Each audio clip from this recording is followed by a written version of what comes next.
Welcome back to the channel, guys. It was an atmosphere of joy and laughter and celebration and jubilation for our Nigerian Super Eagles brothers Wilfred Ndidi and Kelechi Iheanacho as Leicester City carried officially their championship today.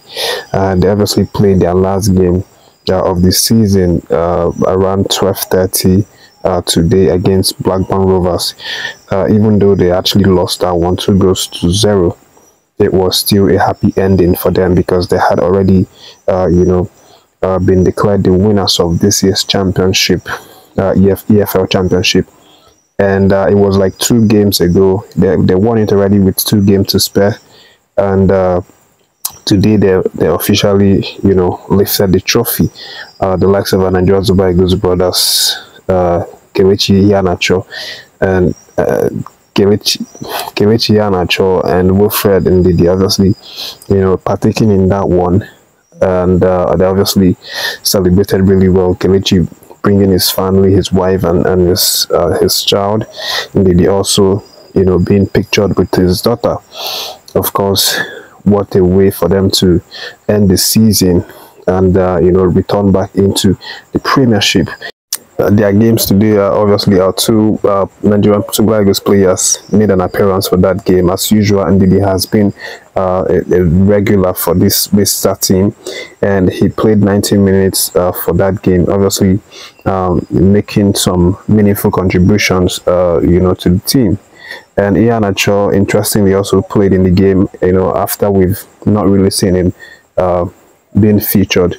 He was put in the second half, 12 minutes from the end of the game, and he, interestingly, had a better showing than Ndidi. Ndidi actually had like 4.0 ratings, and Kelechi had 4.2 ratings. Had 2 shots at goal, which shows the quality that he possesses.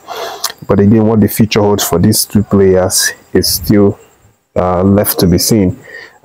Especially for Kelechi Iheanacho. We've been talking about him in the previous video where we mentioned that Leicester City might obviously lose him this season because, of course, his contract is expiring, and then he's starting to get lots of look-ins from different club sides who are willing to buy him. If you follow the channel, if you follow this channel, you know that I talked about a number of clubs. Strasbourg, so obviously expressing some really intense interest in him, and then we have the likes of Premiership clubs. Crystal Palace were one of the earliest people to express interest, and recently now we've had the likes of Aston Villa, expressing interest in buying Iheanacho for next season. And this one could be really tempting because Aston Villa are doing good for themselves, and Kelechi Iheanacho might be tempted to go to Aston Villa ahead of Strasbourg, so because he loves the EPL. He has been in the EPL for more than half his career. He would love and relish to play at Villa Park. And for Ndidi, of course, Ndidi contract still expires, but he has more. There's a more possibility of Ndidi actually signing a new deal. And before I forget, Kelechi Iheanacho, was actually offered a contract by Leicester. I talked about that, 1 or 2 videos ago, but he rejected it. I don't know the reason whatsoever, but it could be because the contract wasn't what he wanted, maybe in terms of the salary or in terms of the number of years he's signing. Of course, maybe they are giving him just 1-year contract and then the same amount of money. Maybe he wants more, maybe he wants more than a year, but the gist was he rejected the contract. And another thing that might actually influence him rejecting the contract is the fact that he's getting some look-ins from top clubs like Aston Villa, as I mentioned, and they might be willing to pay him much more than Leicester City are paying him, and of course maybe even offer him more than a year contract.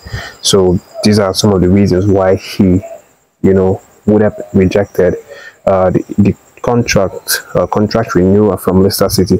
Maybe also faces a similar situation, but he might get a better contract offer at the stable than Kelechi Iheanacho, because we know that Kelechi Iheanacho hasn't really been used a lot, especially in the second half of the season. And you know, of course, Leicester would not feel like he's very important to them, but indeed he has been rock solid with them, playing 90 minutes for the majority of their games. Even after he came back from injury, he slotted right in and he became a marquee player for that team. So they might want to give him a better contract offer, a better improved salary, and maybe you know, a few years instead of just 1 year contract. But we'll see how this one goes. Make sure you're subscribed to the channel, guys, for these kinds of updates.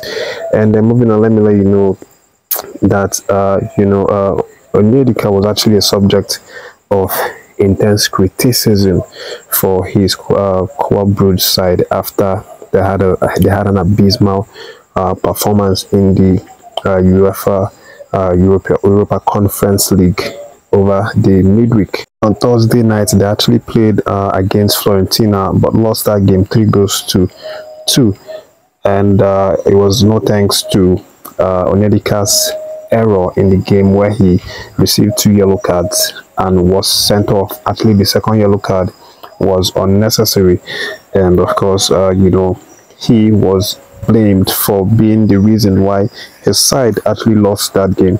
And now they face an uphill battle to overturn the deficit in the return leg, with lots of criticisms coming from you know, different angles, notably from Onyedika's teammate and captain Vans Heineken. He was you know, very open and straight at criticizing Onyedika. You know, he said that the tackle that he did was very unnecessary, and it was something that, you know, was unintelligible from a player like Onyedika. Of course, you know that he has been in form for the club recently. He even won the Player of the Month for Club Brugge. You know, but again, that performance obviously cost them that game, and for the fact that he's not going to be available for the return leg because of the match ban that he's going to be facing due to the red card, is something that is going to be crushing for Club Brugge.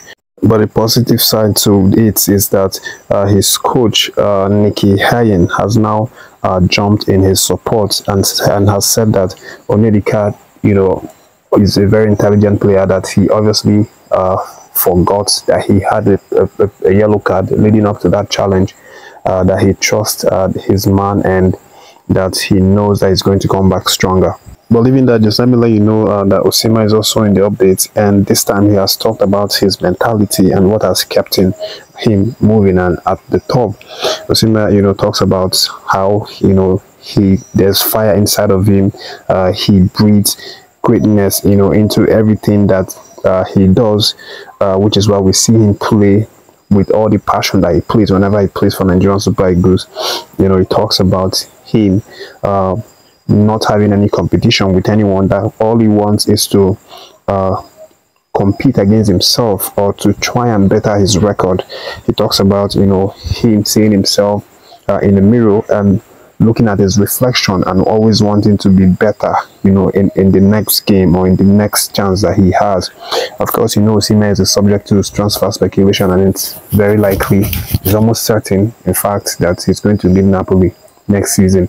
And the latest guys to join in this race now have been Liverpool, who are said to be very serious, and they're ready to fight to the very last against the likes of PSG and Chelsea for his signature. And for the last update, let me let you know that our Nigerian Super Eagles eligible player Elijah Adebayo is back scoring for his Luton side, you know, over the weekend, as they played out a 1-1 draw against Everton. They should have lost that game, but Adebayo, you know, came to the rescue with his goal, and this was so important for them because they are currently fighting to stay off the relegation zone. They are still in danger, but again, if you look at the table now, you'd see how vital this 1 point has been for them. But that's the video, guys. Thank you for watching. React to any story if you connected to. Don't forget to like and share the video. Subscribe if you've not done so, and catch you soon in my next video.